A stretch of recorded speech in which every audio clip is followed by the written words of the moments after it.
Listo, muy bien.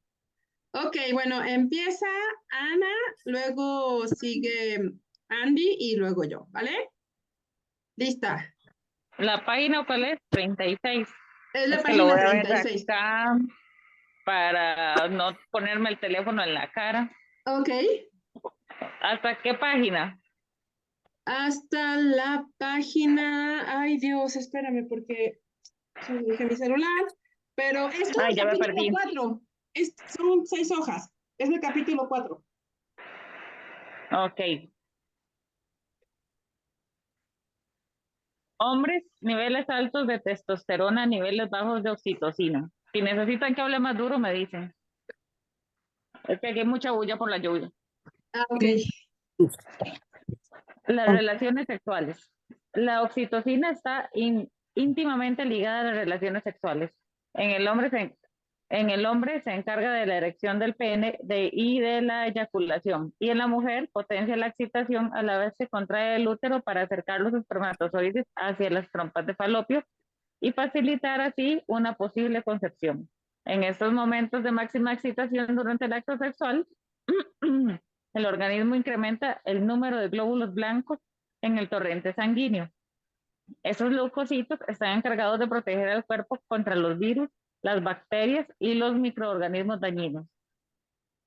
Al alcanzar el orgasmo, los niveles de oxitocina se multiplican por 5 en los hombres. En cambio, para que una mujer llegue al orgasmo, precisa unos niveles de oxitocina mucho más elevados, razón por la cual les cuesta más llegar a ese grado máximo de excitación y placer.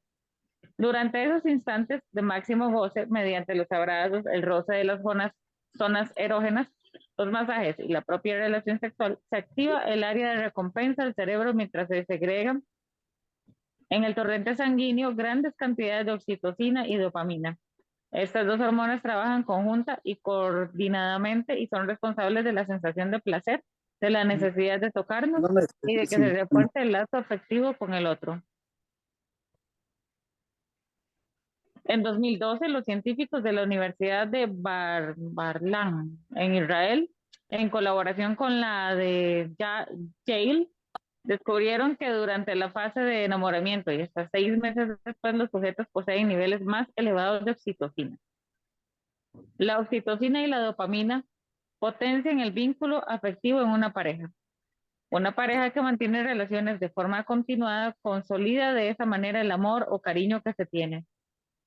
Por el contrario, si una pareja pasa semanas, meses o incluso años sin intimidad, habrá necesariamente una repercusión negativa, no solo por la propia carencia de relaciones sexuales y la insatisfacción que esto supone, también porque hormonal y bioquímicamente se estará prescindiendo de un aliado fundamental en el equilibrio anímico y la sana relación de los cónyuges.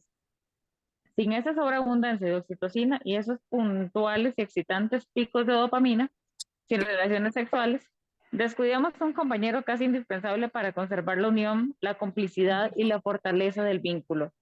Esto también es importante puntualizarlo para otro tipo de situaciones. Mucha gente mantiene relaciones sexuales con otra persona por placer, sin ningún tipo de voluntad que medien amor o un compromiso serio. Y algo que sucede con más frecuencia de lo que imaginamos es que alguno de los dos se engancha a la relación.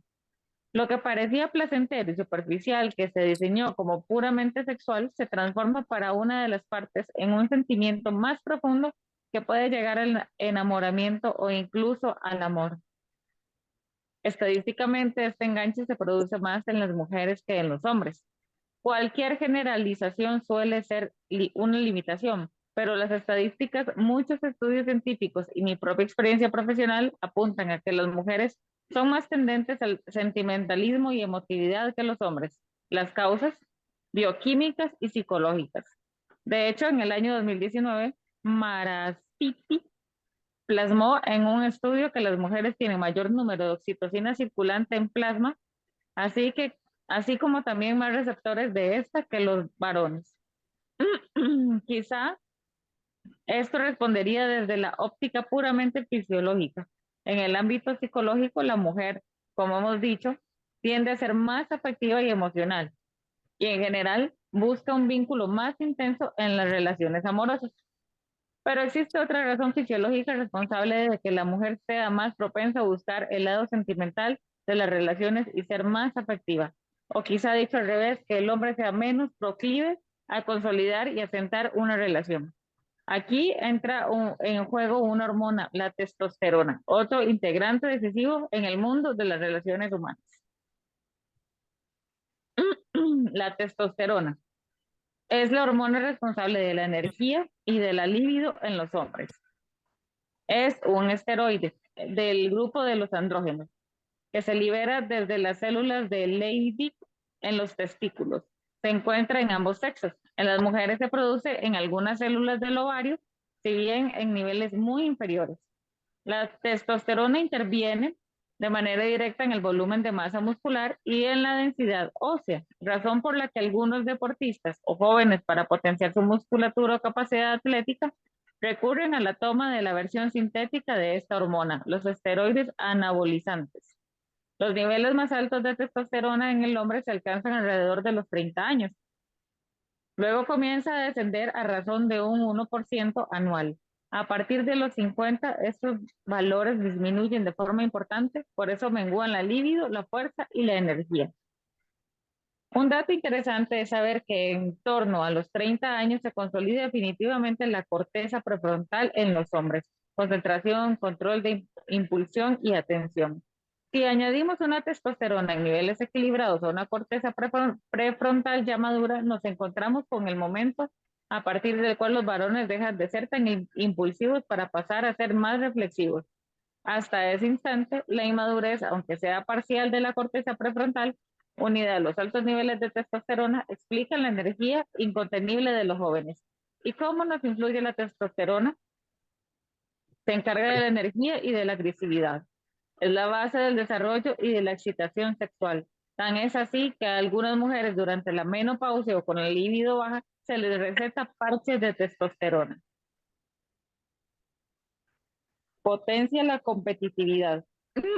Está relacionada con el hecho de asumir riesgos, lanzarse contra una amenaza o peligro o acudir a salvar a alguien con valentía. Tiene mucho que ver con el desarrollo muscular. Cuanto más ejercicio, más testosterona se produce. En los casos de los hombres con bajos niveles, realizar ejercicio puede ser de ayuda. Activa y trabaja la zona más primitiva del cerebro encargada de la supervivencia y del mantenimiento de la especie. Sobre la testosterona hay datos muy curiosos. Por ejemplo, a mí, que soy una gran futbolera, me resultó interesante leer un estudio que explicaba que los niveles de esta hormona disminuyen y se mantienen bajos unas horas cuando vemos perder a nuestro equipo. Sucede lo contrario cuando es nuestro equipo el que gana. Los altos niveles de testosterona y de dopamina que acompañan las victorias de selecciones nacionales explican pequeños baby booms locales o nacionales 9 meses después. La testosterona y la oxitocina tienen una relación opuesta. La primera inhibe la unión de la oxitocina con su receptor y por tanto disminuye su efecto. Es decir, cuanta más testosterona, menos oxitocina. La testosterona disminuye cuando los hombres se casan y comienzan a ser padres. Esto es una ventaja, ya que ganan en oxitocina y crecen en empatía con los hijos. De hecho, un estudio publicado en junio de 2017 en la revista Eso observó que los hombres casados tienen menores niveles de testosterona que los solteros. Al contrario, el divorcio provoca un correlativo aumento de los niveles. El caso de Santiago. Santiago era un maestro de la testosterona, impulsivo, energético y con la libido siempre alta, con ganas de discutir y de pelear. Los niños pequeños me aburren, reconocía. Si tuviera hijos, solo me relacionaría con ellos cuando pudieran acompañarme al fútbol. Así me lo transmitía siempre que nos veíamos. Hace un par de años tuvo gemelos. A los pocos meses comenzó la pandemia. Se confinó con su mujer y los niños y pensé que se vería sobrepasado por las circunstancias. Cuando nos volvimos a ver, sonriente, no dejó de enseñarme fotos y videos de sus pequeños mientras narraba anécdotas de los más tiernos. Santiago había tenido una inyección natural de oxitocina y esto le había transformado en un padre amoroso y cuidador. Esto es muy importante ya que cuando se dan unos progenitores con una relación sin capacidad empática con sus hijos, con un comportamiento agresivo, estos padres pueden criar niños con heridas emocionales. ¿Sigo ahí, Sí, Juli? por favor, sí. Ok. No está de moda ser emocional. Cuando los niveles de testosterona son muy altos, los hombres tienden a ser más agresivos e impulsivos y disminuyen la actitud de generosidad y empatía. La gente con poder y con puestos de responsabilidad suele caracterizarse por pisar fuerte y ser muy decidida. Este tipo de individuos, salvo excepciones, dedica menos tiempo a leer emocionalmente a las personas de sus equipos. De hecho, los estudios realizados sobre este tema han demostrado que a quienes se les inyecta testosterona tienen menos capacidad de interpretar las emociones del entorno. Les cuesta ponerse en la piel del otro. Etiquetan y hacen generalizaciones al analizar el comportamiento ajeno sin profundizar de forma correcta en las emociones. Quiero aclarar un asunto. Hay un nivel de estrés bueno y de competitividad que es saludable y positivo para el rendimiento. Este estrés positivo activa el sistema de alerta, mejora el foco y la capacidad de prestar atención. Ahora bien, si se mantiene en el tiempo, es negativo y perjudica. He conocido a gente excepcional que a medida que ha ido creciendo en su puesto de responsabilidad o ha ganado mucho dinero, ha perdido en empatía. Recuerdo a un buen amigo de la época de la universidad que se fue a vivir a Estados Unidos. Fue ascendido en su trabajo y el director general de la empresa le nombró adjunto. Acudía a reuniones con personas de alto poder adquisitivo, se rodeaba de cargos políticos, empresariales y económicos. Cenaba en lugares caros y viajaba mucho. En una ocasión acudí en la ciudad donde vivía a un congreso de psiquiatría. Le avisé con semanas de antelación para poder vernos un rato. Me dijo que estaba ocupado y me acerqué a su trabajo. Me dedicó no más de 10 minutos en la puerta del edificio mientras contestaba mensajes. Le pregunté si tenía novia y con una sonrisa burlona me dijo, novia no tengo, no, pero novias muchísimas. Ya no era el amigo que yo conocía. Algo le había sucedido. Me dio mucha pena porque fui consciente de que la amistad que teníamos se había perdido. Yo lo relacionaba con esa vida completamente irreal y ambiciosa en la que se había introducido. Semanas más tarde, pasé por un drama familiar, un tema muy delicado. En condiciones normales habría interesado e incluso se habría ofrecido ayudar. Le avisé y tardó varios días en contestarme. Pasaron los años y una mañana me llamó para decirme que su padre tenía una depresión grave. Desesperado me pedí ayuda. Renuncié a su trabajo y regresé a España para poder cuidarlo. El primer día que le volví a ver, me encontré con alguien más parecido a mi amigo de toda la vida. Traté a su padre durante meses y se curó, pero lo más significativo fue la curación de mi amigo que recuperó en parte su forma de ser.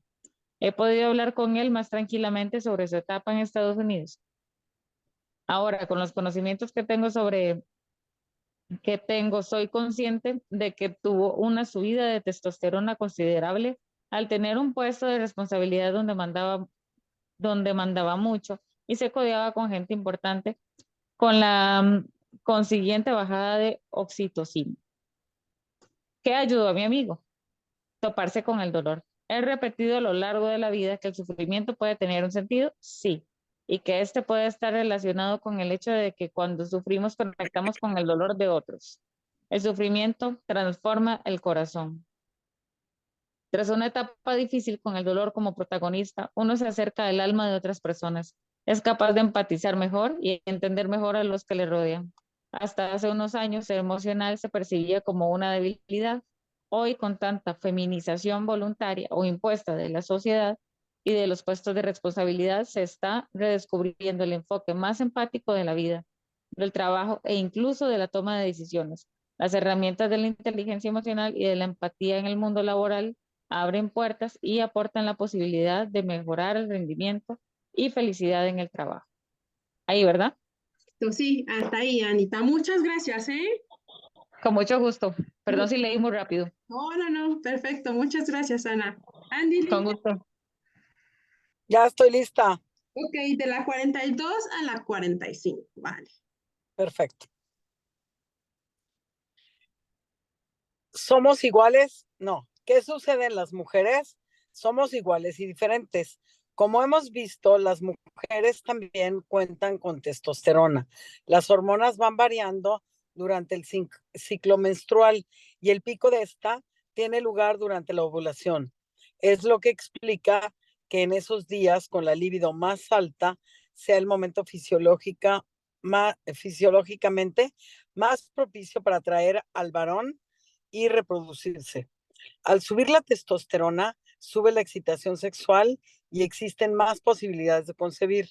Las mujeres pueden tener niveles elevados de testosterona y esto se ha relacionado con féminas con perfil más dominante y competitivo. La cuestión es si las que llegan a esos puestos directivos y exigentes estaban biológicamente predispuestas para pugnar o si es la propia espiral de tensión competitiva que se autoimponen las mujeres que llegan a esas posiciones de liderazgo, la que fuerza a sus cuerpos a producir niveles anormalmente altos de testosterona. Me encanta analizar las investigaciones y estudios sobre las diferencias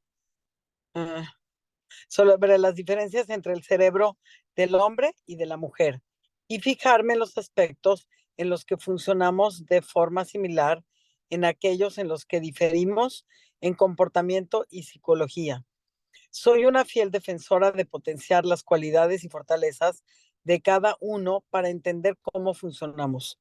Me gustaría dedicar páginas a profundizar en esta idea, pero daría para otro libro. Por eso te hablaré de algunas peculiaridades. Los hombres tienden a enfocarse en un tema particular, las mujeres son especialistas en recolectar información. A lo largo de los siglos, el ser humano ha ido evolucionando desde todos los puntos de vista. Para la supervivencia hemos precisado y precisamos un enfoque centrado en la competencia, la fuerza, la agresividad o la lucha más propia de la testosterona de los hombres, unido al ciudadano, a la compasión, el mantenimiento de una red social de apoyo y a la empatía. Producto de la oxitocina en la mujer. Compaginando estas dos facetas hormonales y emocionales, hemos llegado a una ecuación perfecta y complementaria para asegurar la especie. Embarazo, parto y posparto. Una buena amiga me comentó tras el nacimiento de su hijo que lo que más le había costado del embarazo era notar que su cerebro funcionaba de manera distinta. Ella es neuróloga y gran apasionada de la mente y por eso esto hizo que nos interesáramos ambas por este tipo de temas. Muchas mujeres embarazadas perciben tener menos memoria o capacidad de prestar atención en algunos casos. La realidad es que su pensamiento está enfocado en el bebé y priorizan esa información sobre el resto, pudiéndose percibir algún déficit de su procesamiento. Existe una investigación de 2016 liberada por la Universidad Autónoma de Barcelona y el Instituto Hospital del Mar de Investigaciones Médicas sobre cómo el embarazo modifica el cerebro de las madres, potenciando su capacidad de cuidar mejor al bebé, sin mermar ni perjudicar las habilidades intelectuales. Se realizó una resonancia magnética a 25 mujeres antes y después del parto y a sus parejas. Por otro lado, se empleó un grupo control de 17 mujeres que nunca habían sido madres y a sus parejas. Se les realizó un seguimiento durante 5 años. Las conclusiones publicadas en la revista Nature Neuroscience mostraron que el primer embarazo disminuía el volumen de la materia gris del cerebro en la línea cortical anterior y posterior y en alguna zona concreta de la corteza prefrontal y temporal, zonas encargadas de las relaciones sociales. Otro dato interesante extraído es que estos cambios permanecían al menos 2 años tras dar a luz. Tras este estudio, se podía adivinar, tras observar las imágenes, si una mujer había estado embarazada o no. Esa disminución de volumen en la materia gris no implica un empeoramiento de las funciones cognitivas. Este fenómeno es semejante al que se produce durante la adolescencia. Se denomina poda sináptica.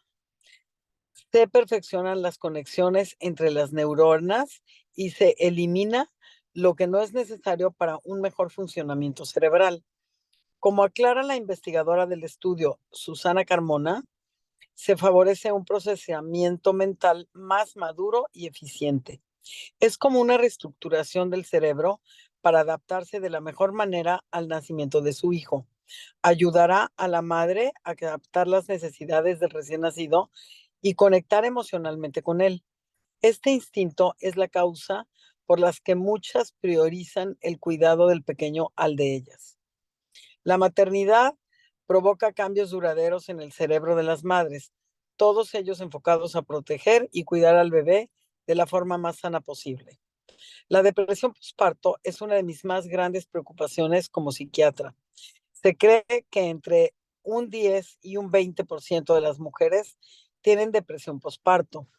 Durante la residencia presencié varios episodios severos en pacientes que me marcaron profundamente. Desde entonces, siempre que acompaño a una mujer durante el embarazo, analizo bien los posibles factores de estrés para ayudarle a evitar caer en depresión tras dar a luz. El haber sufrido de trastornos depresivos a lo largo de la vida influye en la posibilidad de padecerlo después del nacimiento de un hijo y hay que prestar especial atención a ello. En julio de 2019, el profesor Ryoichi Teruyama, del Departamento de Ciencias Biológicas de la Universidad Estatal de Luisiana, publicó los resultados de una investigación sobre la depresión postparto en la revista PLOS ONE. Descubrió lo que ya venía tratando desde hace tiempo. Cuando existe una expresión alterada, los receptores de oxitocina pueden desencadenarse una depresión postparto. Las causas de los receptores alterados es multifactorial, incluida la propia intervención intraparto con oxitocina sintética. Con esta información, lo que me interesa es insistir en el cuidado de la mujer que da a luz. Los síntomas depresivos en las que acaban de ser madres influyen de forma importante en la manera en la que se vincularán con su bebé y por tanto impactarán en el sistema de apego que se vaya forjando. Lo vamos a ir viendo. El nacimiento de un bebé marca un momento de enorme importancia para la vida de la madre, pero también en la biografía del pequeño. ¿Cuál es la influencia de la oxitocina en estos primeros instantes de vida? La importancia del piel con piel en los bebés. Escuché hablar por primera vez de Niels Bergen, la doctora Yvonne Olza, con la que había realizado una rotación en el hospital. Me fascinó el campo de investigación tan maravilloso que estudiaba y practicaba, y profundicé en el tema. El doctor Bergman nació en Suecia, pero se afincó en Sudáfrica hace muchos años. Es uno de los pediatras neonatólogos más reconocidos en el mundo por sus trabajos en neurociencia perinatal. Su labor se desarrolló en la Ciudad del Cabo, en la maternidad del Hospital de Mowbray, y ahí observó la importancia que tenía el contacto madre-hijo nada más nacer. Con un efecto maravilloso, la mortalidad de los recién nacidos disminuía cuando existía un contacto cercano piel con piel entre madre e hijo. Llegó a sus conclusiones al trabajar en una misión en Zimbabue. Ahí no contaban con incubadoras y optó por unir a los bebés a sus madres. En cuanto nacían, los resultados le sorprendieron. La supervivencia en esos casos era un 50% mayor que cuando se les introducía en las incubadoras. El trabajo de Niels Bergman está enfocado en los recién nacidos durante los primeros minutos y horas de vida en el ámbito neurológico y fisiológico. Ha estudiado lo que sucede en los partos excesivamente medicalizados y explica que una de las consecuencias de ello es una mayor dificultad a la hora de establecer la lactancia de forma adecuada. Perfecto, muchísimas gracias, Andy. No hay de qué. Existe un tema controvertido en los últimos años, el uso de la oxitocina sintética durante el parto. En algunas ocasiones es necesario su uso para inducir o potenciar las contracciones. No obstante, el doctor Bergman advierte que los riesgos que esto conlleva, hay células del organismo que no responden de manera correcta al medicar con esta sustancia. Los receptores de oxitocina se desactivan y el circuito de la oxitocina deja de funcionar correctamente.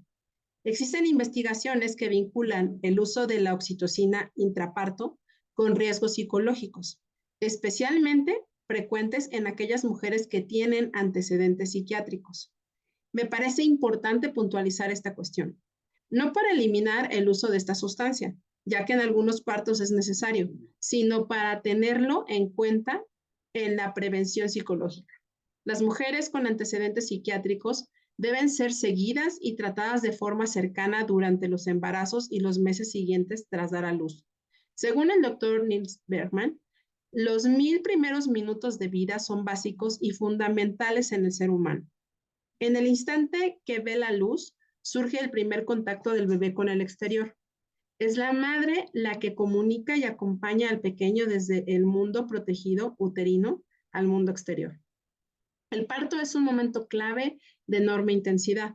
Cuando este es complicado y con gran carga de estrés, el cerebro del niño percibe de cierta manera que el lugar al que viene es un lugar hostil e inseguro, generándose una intoxicación de cortisol. Si añadimos una separación del bebé y su madre, se produce un estrés tóxico para el bebé que tendrá consecuencias físicas y psicológicas. En esos partos traumáticos se apaga el gen de los receptores de cortisol, lo que genera una hiperactivación del receptor. La resiliencia consistirá en conseguir recuperar el estado de paz tras ese estado de alerta. Cuando el parto es bueno, el bebé tiene más probabilidades de generar una conexión adecuada con el mundo al que se enfrenta y activar los receptores de oxitocina correctamente. Ya conocemos los beneficios de estar inundados de receptores de nuestra hormona vitamina y habrá más posibilidades de desarrollar un adulto con empatía. Lo importante es que la madre y el bebé estén juntos tras el parto. Hay cada vez más estudios que lo avalan. Cuando se une, surge una activación importantísima en el cerebro del pequeño. La neuroplasticidad se pone en marcha. Los circuitos neuronales se conectan entre la amígdala y la corteza prefrontal. Se esfuerza la conexión emocional y cerebral, que son especialmente intensas en las primeras horas de un bebé. Un bebé cuando nace necesita la presencia de sus padres y su contacto físico. Ese piel con piel es la hábitat natural y fisiológica del recién nacido. Si tras el parto la madre no está disponible, la presencia del padre es muy útil. Yo he tenido partos muy complicados y en alguno de ellos este proceso ha sido realizado por mi marido. El cerebro del hombre también es sensible a esos instantes y es recomendable que esté presente y sienta al pequeño. Ese contacto tan estrecho estimula la oxitocina y ayuda a la salida de la leche.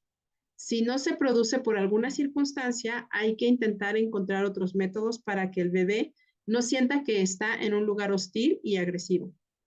Por tanto, siempre que se pueda, recomiendo darle el pecho, pero soy consciente de que existen múltiples variables que lo pueden dificultar o impedir. En estos casos, aconsejo darle el biberón con el mayor contacto físico posible, cantándole, masajeándole o incluso contándole cuentos. El nacimiento de uno de mis hijos fue profundamente traumático. Yo sabía de la importancia del piel con piel y por tanto había pedido que en cuanto naciera me lo pusieran conmigo. El parto se complicó y cuando me desperté de la anestesia, habían tenido que dormirme porque el dolor era insoportable. Me comunicaron que el pequeño estaba en una incubadora. Quise verlo, pero me dijeron que había que estabilizarlo porque había sufrido mucho. Yo lloraba desconsoladamente. Nunca me había sucedido algo igual. Me era imposible contener las lágrimas y una tristeza inmensa me inundó durante las primeras horas. Supongo que la mezcla de la medicación con la revolución hormonal de esos instantes también influía, pero la sensación de vacío era terrible. Al cabo de unas horas que se me hicieron eternas, en plena noche, una enfermera acudió a ver cómo evolucionaba el dolor. Sollozando le rogué que me dejara ver al bebé. Le expliqué que no lo había conocido, solo me habían mostrado una foto con tubos y cables, y que el dolor me desgarraba. Le hablé de que era psiquiatra, de la oxitocina, del cortisol, del piel con piel. La enfermera, supongo que sorprendida ante mi insistencia y mi estado de angustia, se comportó como un ángel venido del cielo. Se armó de valor y con la ayuda de 2 celadores y de mi marido, me subió a una silla de ruedas y me llevó a la unidad de cuidados intensivos. En el momento en que abrió el cristal de la incubadora y metí la mano para acariciar a mi hijo, por arte de magia, las lágrimas desaparecieron. Me quedé ahí un par de horas, no me quería separar del pequeño. Me devolvieron a la habitación para descansar, pero a las pocas horas volví a sentir la necesidad de estar con él. Las lágrimas volvían y no era capaz de calmarme aún sabiendo que todo estaba bien. Y ese día estuve sentada en la silla de ruedas casi la mayor parte del tiempo, con la mano puesta en su espalda acariciándole. Era como un bálsamo para mi mente y mi corazón. Al poco comenzó a subirme la leche y pedí alimentarlo en la unidad de cuidados intensivos. Esta es la clave. Un parto traumático no determina una vida. Hay bebés que nacen con mayor sensibilidad al trauma y otros, en cambio, son más resistentes y parecen menos efectos adversos. Con las madres sucede algo parecido. Algunas acuden al parto con miedo y angustia y dificultades para conectar con el hijo que va a nacer y otras son capaces de generar una conexión sana con el pequeño en cuanto nace a pesar de las circunstancias. En el mundo occidental todavía existe mucho por entender e implementar en las unidades de neonatología. Hoy sabemos que en los partos por cesárea no existe el mismo incremento de oxitocina, razón por la que la lactancia puede demorarse horas o días. Si queremos potenciar el vínculo y los receptores de oxitocina y disminuir el incremento de cortisol, realizar el piel con piel en cuanto se pueda es un bálsamo para el cerebro del pequeño y de la madre. En los casos en que sea factible, se recomienda alimentar al bebé con lactancia materna. Si esto no es posible, el mantener una cercanía física y emocional con el bebé ayuda a mitigar el daño sufrido. Portarle, cantarle, contarle cuentos o realizar pequeños masajes. El olor y la voz de la madre. Seguro que has observado en alguna ocasión a un niño llorar desconsolado en brazos de abuelas, tíos o cuidadores y de repente calmarse cuando su madre lo coge. ¿Cuál es la razón? Es un artículo publicado por la revista Current Biology.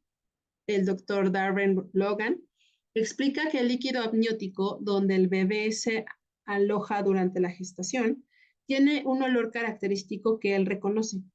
Cuando nace, ese olor se queda impregnado por todo su cuerpo y es lo primero que respira. Además del olor, el sonido tiene mucha importancia en el nacimiento del bebé. Él ha estado escuchando la voz de la madre durante 9 meses y será esa la que le saque una sonrisa en cuanto la escuche. Por eso, desde muy pequeños, de forma fisiológica y natural, el regazo materno se convierte en un lugar seguro, ya que su cerebro se siente en paz cuando lo produce, cuando lo percibe cerca. Es como si de cierta manera ese contacto activara los recuerdos de antes de nacer, donde no existía el malestar. Los bebés precisan muchas horas de sueño en los que se van sucediendo gran cantidad de cambios neuronales de vital importancia. Cuando notan a la madre, dormirán mucho más serenos y en paz que si se sienten aislados y desprotegidos. En los siguientes capítulos lo explicaré con detalle. Y hasta aquí, pues, el capítulo 4 y 5. Ok, voy a quitar. Bájale tantito para tomarle una foto a esta última, please. Espérame. Bueno, si ya la desconectaste ya, está bien. La saco luego, no te preocupes. ¿Sí? Ok. Sí, Vale, gracias. perfecto, muy bien. Pues vaya, digo, yo no sé, pero ahora que leí estos 2 capítulos, entiendes muchas cosas de las reacciones que Sí, tenemos tanto hombres como mujeres, ¿no? O sea, claro. creo que vas entendiendo y dices, ok, ¿no? Por eso tal persona, por eso tal persona, incluso hasta nosotros mismos, ¿no? De qué es lo que está pasando con nosotros. A mí me pareció como muy interesante estos 2 capítulos, no sé, alguien que quiera comentar, que levante su manito, su manito arriba. Jimena, adelante. Primero, que me da rabia que apagué las notificaciones y no me di cuenta que empezaron antes. Y eso no me gustó. Pero gracias porque me ha dado un silencio mental que lo necesitaba. Hacía grito herido. Gracias, Juli. Estoy feliz, estoy en paz, canto todo el día, vivo en sintonía, bailando y ese teléfono, ahí se quedó, porque no me suena ni en el reloj. Así que maravilloso. ¿Qué les cuento? Pues les cuento que para mí esta parte tiene mucha repercusión, sobre todo porque ahorita mi hija va a tener bebé, ¿no? Entonces fue bien, y hoy estuvimos hablando de la pitocina, que el doctor le dijo que iban a inducir el parto y que le iba a poner pitocina, y ella dijo, no, no me van a poner químicos, no me van a...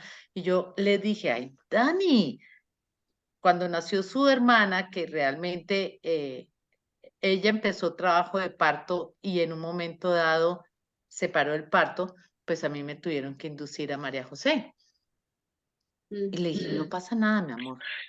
Miren lo que dije yo, no pasa nada. Y ahora, tenga, mira todo lo que puede pasar y qué maravilla que Dios me deja saber antes de que pase. Ajá.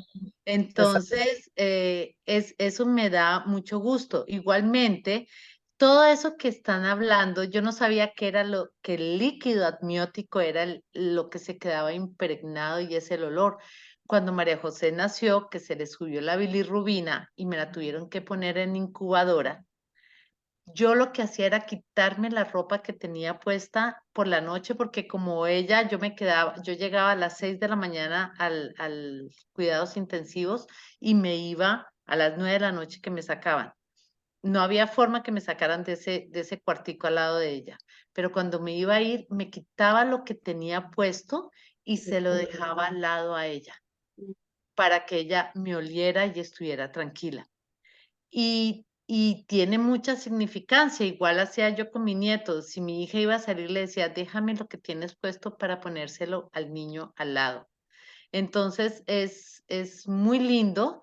Esto hoy es muy especial todo lo que estoy viendo, no solamente por mi hija, sino porque tengo una amiga que le tuvieron que inducir el parto el lunes de 2 mellizos y están gravísimos los 2 niños.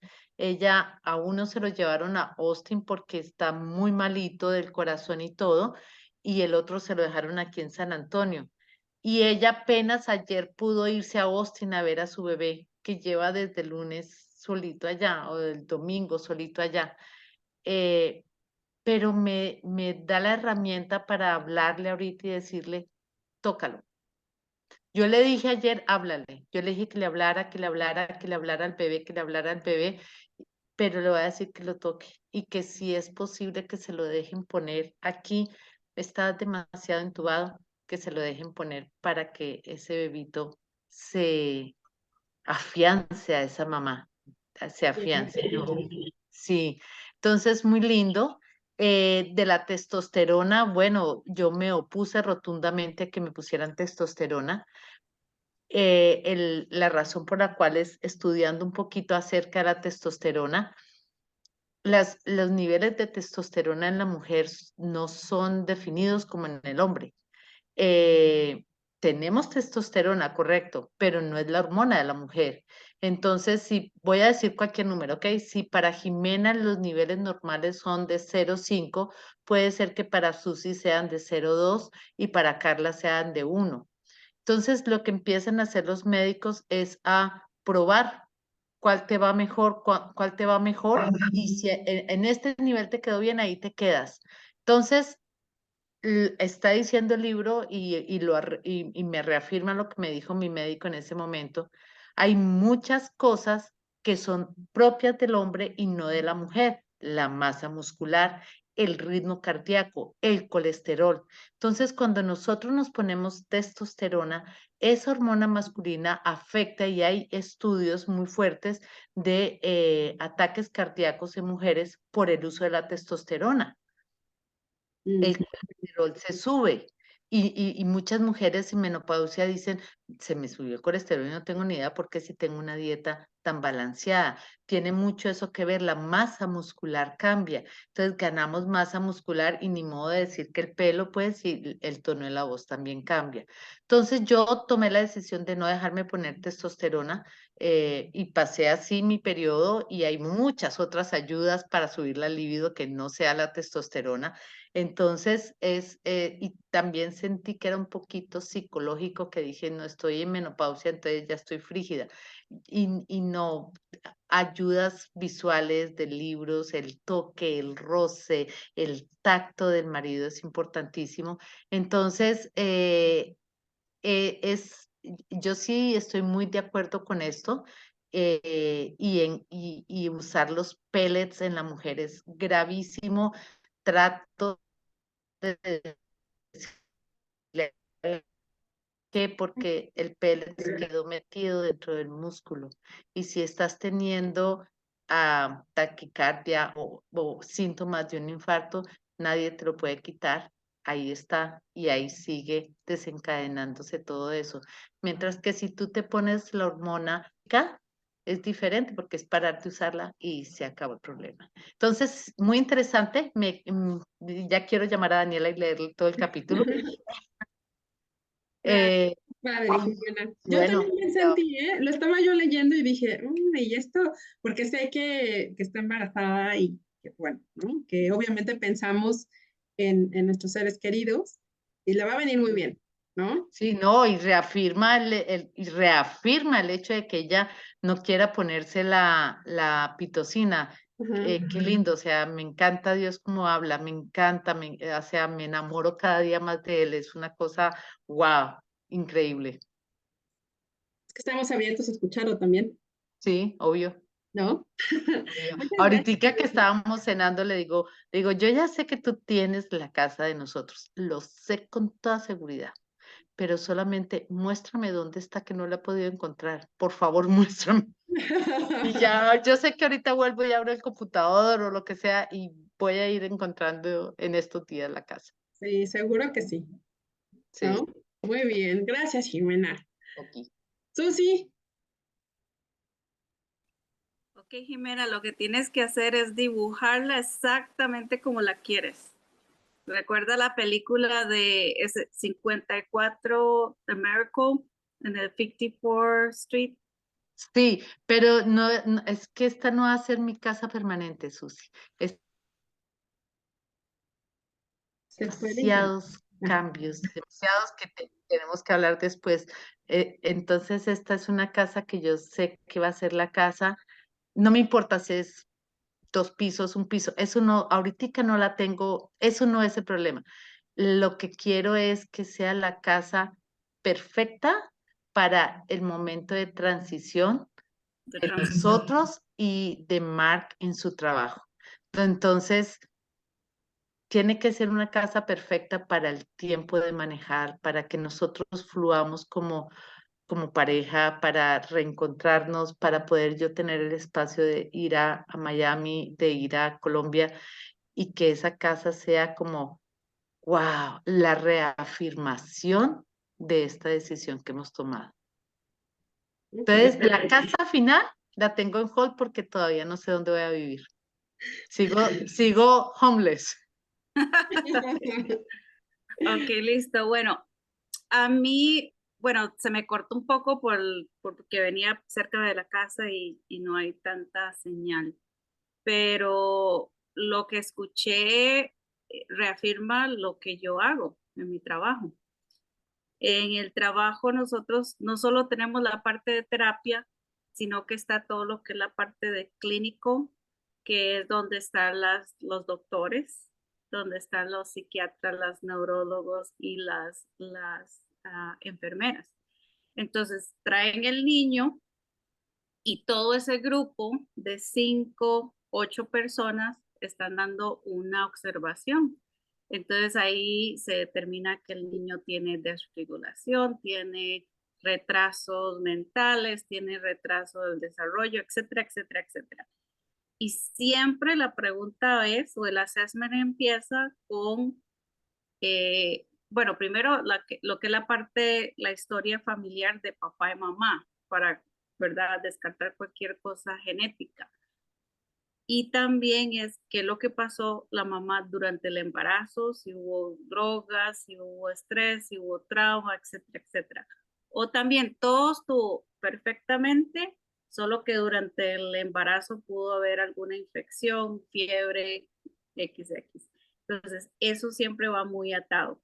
Entonces, desde ahí, desde esa explicación de que es importante tener el contacto de piel, existe los bebés de 0 a meses tienen sus terapias. Entonces decíamos nosotros, ¿pero qué clase de terapia? Bueno, la terapia, todo va en función del sueño, la alimentación, de las rutinas.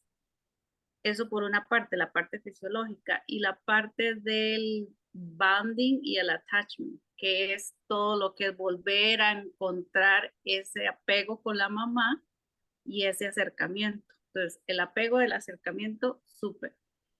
Y pues, por supuesto, los casos que nosotros vemos son casos donde o las mamás están en las cárceles o están con drogas. Entonces, cuando sale positivo el test, inmediatamente en esos bebés se tienen que retirar de las mamás porque no están, ¿verdad?, disponibles para, sí, para tener ese proceso. Entonces, se habla mucho de las mamás canguro. Entonces, siempre mi sueño es, una vez que tenga mi tiempo o saque el tiempo o decida hacerlo, quiero ir al hospital de los niños y ser una mamá canguro para estar con todos esos niñitos que necesitan eso. Sí, es importantísimo. Y bueno, reafirma lo que ya sabemos. Y, y feliz porque tengo siempre la influencia de mi mamá y ella siempre nos ha dicho que no necesitamos ponernos hormonas, testosterona ni nada de eso, porque el mismo cuerpo, la misma naturaleza es sabia. Y lo que decía Jimena, si yo me pongo algo, me van a dar calores, me van a dar taquicardia, me van a dar problemas de colesterol, etcétera, etcétera. Entonces sí, hay cosas que uno puede hacer, meditación, ejercicio, buena alimentación, etcétera. Entonces, Claro. excelente libro. Gracias. Qué bueno, Susi, muchas gracias. Y qué bueno que ya saliste. Qué bueno. Sí. Andy, adelante.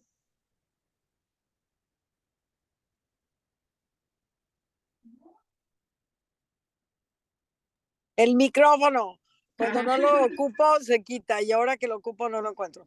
Oigan, Ricardo, mi hijo, cuando nacieron mis nietos, se ponía al bebé, a los 3, piel con piel. Un buen rato. Y yo no sabía para qué era.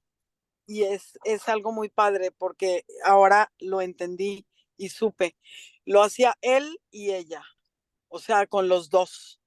Y luego yo siempre les digo que cuando el bebé llora porque está la mamá y quiere comer, le digo, es que te huele, pero yo no sabía que era de líquido amniótico. Qué impresión. Y también algo que pacifica a los bebés es que el corazón de él, cuando está asustado, ¿cómo se dice? Se sincroniza con el de la mamá. Es impresionante, o sea, de veras que la naturaleza es sabia. Y en el caso de mi última nieta que nació, O sea, ahorita entendí muchísimas cosas. Estaba en ICU, en cuidados intensivos, Daniela, por un lado, que estuvo a punto de tener preeclampsia, y mi nieta en otro lado, en la ICU de bebés neonatal. Entonces mi hijo se la pasaba corriendo de uno a otro y él la cargaba, él le daba la leche, el biberón y todo, y tiene un bonding gruesísimo, Andrea, con su papá. O sea, impresionante. Entonces, ahorita todo eso que está pasando, ahora lo entiendo, pero qué maravilla es la naturaleza, en serio que sí. Y yo creo que a ella le faltó eso de ir a tocar a la bebé y todo para que produjera leche, porque no produjo leche, no la pudo amamantar. Pero tiene buena relación con su mamá, pero con su papá, le digo, tú eres su sol. O sea, hay esa cosa Conexión. impresionante, esa conexión. Wow. No, sí, es que como dices tú, Andy, la naturaleza es sabia, nuestro cuerpo es perfecto. Y yo creo que sí, o sea, yo creo que entendiendo muchas cosas incluso podemos propiciar que, pues, que generemos ciertas hormonas, ¿no? Que no es necesario que sean inyectadas. Yo, por ejemplo, me llamó la atención eso que dijo de las mujeres que son como dominantes y que no sabe si hay una predisposición o ellas mismas lo generan esforzándose tanto. Que vaya, para mí pueden ser ambas cosas, ¿no? O Pero, tienen ya la hormona, ya la claro, tienen y no ujú, tienen ni siquiera deseos de ser mamás ni nada, porque tienen más testosterona que oxitocina. Yo creo que es una condición física de ellas. ujú, sí, Ahí tengo que agregar, perdón, ahí tengo que agregar la parte física, pero la parte de el ambiente donde están criadas, porque tal vez no hay ningún papá, tiene que tener el rol de, o digamos, he escuchado amigas de que no tenían su papá, murió muy, muy jovencitas, entonces tuvieron que ser luchadoras, emprendedoras y todo para poner ese vacío que estaba también. Entonces, es parte física, genética y y las de circunstancias. ambiente, Ujú, de ambiente. sí, Ujú. claro. Sí, hay muchas cosas que están ahí, que es cuestión como de adentrarse, leerlo, pero a mí me encantó esta parte de todo de lo que es la parte del parto, porque justamente a mí me pasó algo, mi último bebé, cuando nació, después de que nació, lloraba inconsolable y yo le empecé a hablar y entonces se cayó, así, automáticamente. O sea, yo le empecé a hablar y él dejó de llorar. Y ya después me lo pusieron en el pecho un rato y todo. A los 15 días de que salió del hospital, lo tuvieron que operar de emergencia. Y para mí fue así como súper impactante estar en cuidados intensivos porque vi muchos casos, ¿no? Vi muchos papás haciendo el papel de mamá porque la mamá estaba en otro lado y ves muchas circunstancias y dices, wow, o sea, y esta parte, como dice ella, hay cuestiones que pueden ser traumáticas porque pues no dependen, hay muchas cosas que no dependen de nosotros, pero sin embargo hay muchas otras cosas que se pueden hacer después de eso para poder saltarlo y que pase de la mejor manera, ¿no? Eso también es importante porque pues hay cosas que no podemos controlar. Entonces, pues va a estar padre que pongamos en práctica, sobre todo, ver este tipo de reacciones y entender también la parte que nos corresponde entender, porque sí, las mujeres somos un mundo y los hombres son otro, ¿no? Las mujeres somos de Venus y los hombres son de Marte, tal cual, ¿no? Sí, Jimena. No, sigo recapitulando y recapitulando un poquito. Cuando Matías nació, que también o sea, obviamente papá y mamá y Daniela muy de su ponérselo aquí, todo eso, pero a Matías lo llevaron a la incubadora porque también tenía alta la bilirrubina.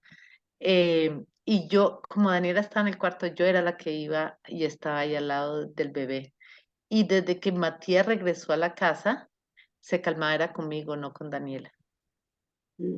Yo ahorita es que estoy relacionando todas esas cosas y yo lo cargaba y yo le cantaba algo que me nació del corazón, nunca lo había hecho, yo le cantaba a él el Dios te salve María y así lo arrullaba.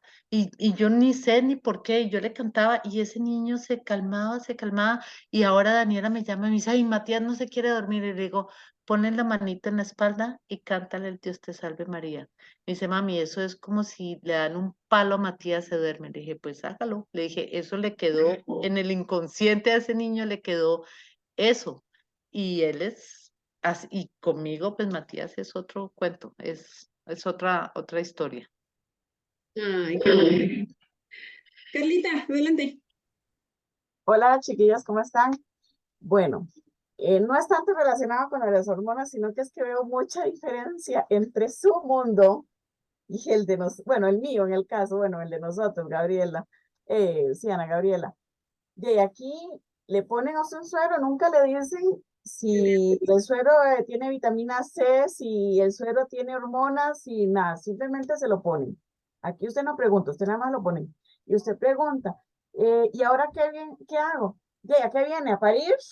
Así, así, así como aquel amor, aquella cosa que te va. No, no, no, ahí estás vos todas en todas las camillas, todas junticas, y aquella hace feo, pariendo, haciendo horrible, y usted la vuelve a ver, ay Dios, que yo no me duela tanto, ¿verdad? O sea, están todos así.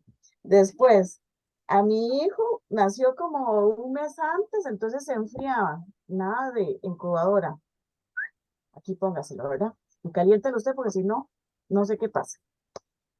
Cuando nace y usted está con la cesárea, usted tiene que ir a traer, o sea, tuvo el bebé el día antes, tal vez en la noche. Al otro día usted tiene que levantar a traer su tina de agua para bañar a su bebé ahí, y usted ve a ver cómo lo hace, porque nadie te dice nada. Es totalmente otro mundo a lo que yo veo, digamos, ustedes ahí, pero es algo así un poquito más, entonces, o sea, yo no sabía eso que le ponían a uno, digamos, la oxitocina, o sea, la ignorancia y la falta de uno de preguntar, o sea, Claro. ¿qué está poniendo? O sea, yo, Te voy a decir una cosa, Carla. En México, bueno, cuando yo tuve a mis bebés, de hecho, cuando yo tuve a mi primer bebé, yo lo quería tener así, ¿no? Estaba yo encaprichada de tenerlo natural. Se me rompió la fuente, salió todo el líquido amniótico y yo no tenía trabajo de parto. Entonces me dijeron, tenemos que inducirte las contracciones, pero nunca me dijeron, te vamos a poner oxitocina. No, no, nada. O sea, me dijeron, nada más te vamos a inducir y la doctora me dijo, ¿sabes qué? Es que si hacemos eso, va a tardar muchas horas en que tú dilates y el niño va a tener sufrimiento porque no hay suficiente líquido. Entonces, pues salió por cesárea, pero a mí tampoco me dijeron que me iban a poner. Es más, yo hoy no sé qué me pusieron en la espalda para bloquear y así, no tengo idea. Por ejemplo, otra de las cosas es que yo tuve a mi bebé en un hospital particular porque en el seguro aquí en México no dejan que los papás, no sé ahorita, pero no dejan que los papás pasen. Entonces, para mí era muy importante que estuviéramos los dos.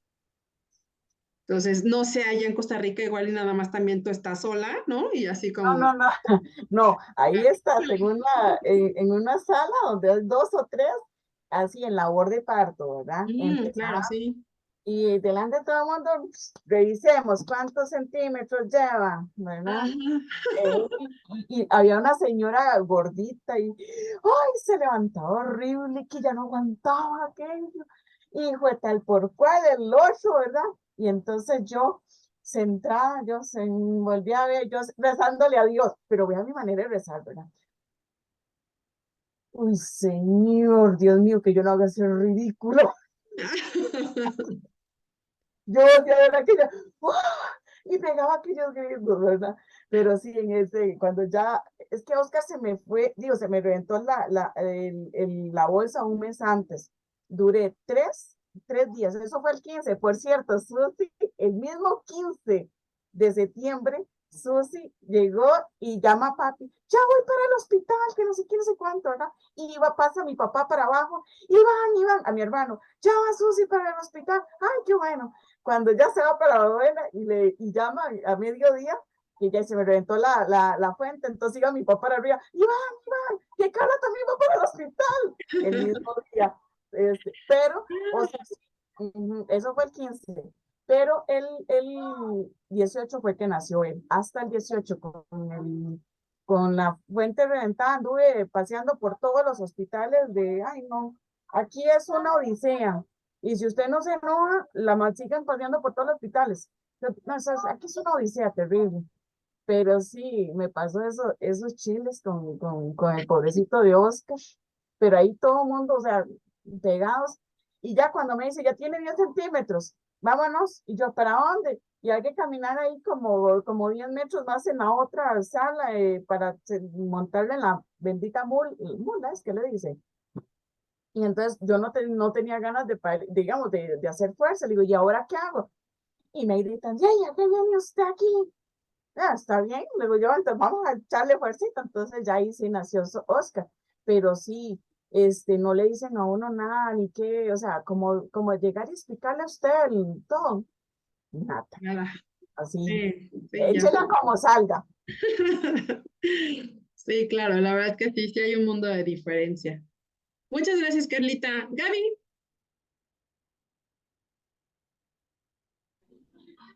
Hola, ¿cómo están Hola. todas? Me conecté tarde, así que voy a tener que mirar la clase. No, yo quería contar mi experiencia, pero cortita porque es muy larga. Pero la parte de, yo cuando estaba embarazada de Alex, él se ponía muy duro, muy duro. Y la única manera que se calmaba era cuando el papá le hablaba y tocaba la panza. Eh, para cambiar la otra parte de la... Y cuando él nació, que fue cesárea, que por suerte acá sí entran, el padre habló y él abrió sus ojos enormes y se dio vuelta y lo miró. La enfermera se quedó asombrada de la conexión que había entre el papá y él. Como él enseguida lo reconoció, si hablaba el padre era una locura. Se enloquecía con el padre. Y después nos pasaba que en la noche él se levantaba a agarrarlo a oscuras, si lloraba. Y en el momento que lo tocaba así, él lloraba como un loco hasta que me lo pasaba a oscuras. Y ahí no sabemos cómo. Yo lo agarraba solamente así, nunca lo había llegado a mi cuerpo y ya no lloraba. Los niños son Y maravillosos la realmente. conexión, ¿no? Es La que, conexión que había entre todos, depende del momento que era, es maravillosa. sí, claro. Sí. Pero Ay, bueno, en este caso con el padre fue siempre una conexión muy grande. Él cómo reconocía a su padre en la panza. Sí, era una cosa, y cuando lo vio la primera vez fue maravilloso. sí. Sí. Ay, wow, qué padre. Dijo algo como, mirá, ya nació, y él, de ojo grande hizo así, ¡ah! Ahí está, Lindo. ¿no? Sí, ese es mi papá. Sí. Y fíjate Lindo. que algo que es bien importante es que, pues evidentemente sí, ¿no? Ellos llegan a un mundo para ellos hostil. Entonces, el ver algo conocido, escuchar, así es como de, ok, ¿no? Sí, estoy como bien. Y esta Estoy parte bien. por ejemplo, a mí yo no pude amamantar a mi hijo, a Mau, al del medio, porque él se puso muy malito, se le bajó todo el azúcar y no tenía fuerza para succionar, entonces yo hacía mucho eso, o sea, como tenía que darle mamila y le empecé a tener que dar fórmula, porque a mí se me fue la leche, yo hacía eso, o sea, y de verdad que sí es una conexión, o sea, hay maneras de cómo conectar, aunque no sean las naturales, ¿no? Siempre hay formas. Entonces, eso es bien importante. Con la parte de amamantar, pues yo soy tipo una vaca lechera, una fábrica. Tuve que comprarme un freezer porque yo llegué a frizar más de 300 bolsas de leche, así que le di a 5 niños más. Los ¡Wow! de Vero tomaron los dos, la sobrina, dos hijos de unas amigas. Les daba bolsas de a 50 bolsas de leche. Tenía tanta que era una cosa, y ¡Wow! yo, sí, fue una cosa loca, nunca vista. Yo amamanté a todo el barrio, toda Atlanta tomó leche, Gaby. Sí, y con los dos fue escandaloso, pero Alex no agarró el pecho tampoco, así que yo usé por 2 años y medio la máquina cada 2 horas, día y noche. Ok. Ahí fue mi constancia, yo fui muy, muy constante. quería que él siguiera tomando leche y siempre tomó Dios, ¿no? mamadera, pero de mi leche. De Y leche. bueno, los demás, todos los niños que estaban enfermos, Gaby, por favor, tu leche, se curaban automáticamente. Una cosa extraordinaria. Sí, es que es la mejor medicina, ¿no? Es la mejor medicina para todo. Era gripe, dolor de estómago. Gaby, por favor, tu leche, por favor. Y ahí yo salía corriendo con la leche para todos lados. Como dice Jimena, bendiciones, Gaby, ¿no? Bendiciones Sí, sí, sí. que Sí, nos da Dios. Muchas gracias, claro. Gaby. Ana, y nos vamos, Gracias. porque ya me tengo que... Anita, Bueno, yo les iba a contar acerca de mi experiencia con el segundo niño. No pongo la cámara porque tengo que ponerme el teléfono en la frente prácticamente porque está lloviendo mucho y no se escucha. Cierra la puerta, ¿ves? Cuando yo quedé embarazada de mi segundo hijo, mi ex, bueno, me hizo sufrir bastante, bastante. Yo no, digamos, fue uno de los embarazos en donde yo sufrí mucho. Él no se portaba de la mejor manera, pues entonces, bien, este niño cuando nació, conforme fue creciendo, no lo quería para nada el papá.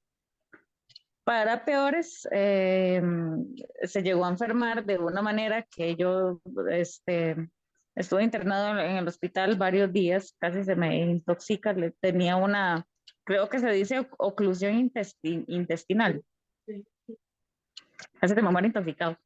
Y bueno, durante todo ese tiempo, el papá nunca, él era muy bebecito, cuando eso no hay manera de que se acuerde, no se acuerda.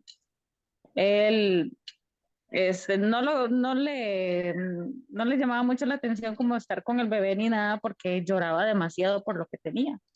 Pasaba siempre con el estómago inflamado y él lloraba mucho.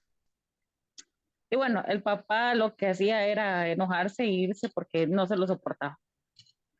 Y mi hijo no lo soporta. Bueno, ahora ya tienen una mejor relación, pero no se lo soporta. Y eso fue cuando él era muy bebecito.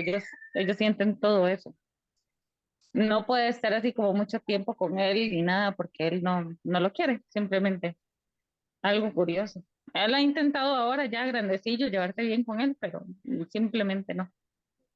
Y él no se acuerda de nada de lo que pasó. Es algo extraño. claro, sí, es que bueno, hay cuestiones que en el inconsciente, en el cuerpo, o sea, hay como memorias, ¿no? Que son inexplicables, pero llegan a pasar. Y qué bueno que hoy traten de tener una mejor relación, porque siempre es bien importante tratar de estar bien con nuestros padres, sean quien sea como sea, porque es algo que armónicamente nos ayuda a ser mejores personas, ¿no? Sin duda. Muchas gracias, Ana. Y pues por acá espérenme.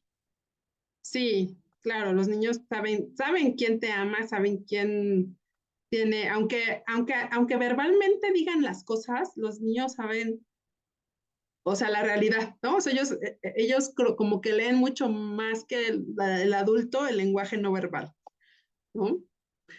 Quinti dice, bello capítulo, nos trajo recuerdos de cuando dimos a luz, mi esposo escuchó justo esa parte y él también recordó cuando cortó el cordón de sus hijos. Ay, qué padre. Es que creo que es tan importante esto y bueno, ¿no? Coincido con Carla en el que en nuestros países sí hay diferencias, o sea, totalmente.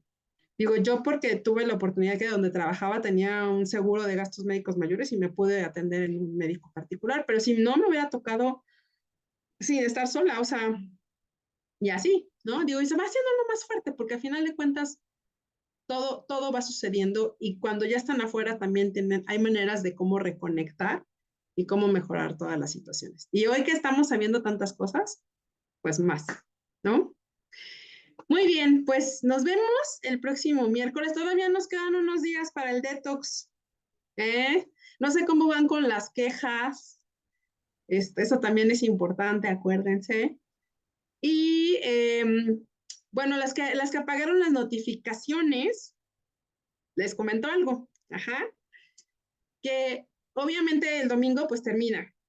prendan las notificaciones que sean indispensables. Todas las que puedan dejar como apagadas o en silencio. Ustedes tienen el control de su celular. O sea, decidan cuándo quieren entrar a ver, no sé, Instagram, Facebook, etcétera. ¿Ok? Bueno, pues bonita noche. Por cierto, la parte de meditación por ahí les mandé la respiración cuadrada también. Traten de hacerla. Esa es una manera también de meditar, ¿no? Muy bien. Los quiero. Nos vemos el próximo miércoles. ¿Vale? Bye bye. Igual, Buenas Puri. noches a Bye, buenas todas. noches. Bye, buenas noches.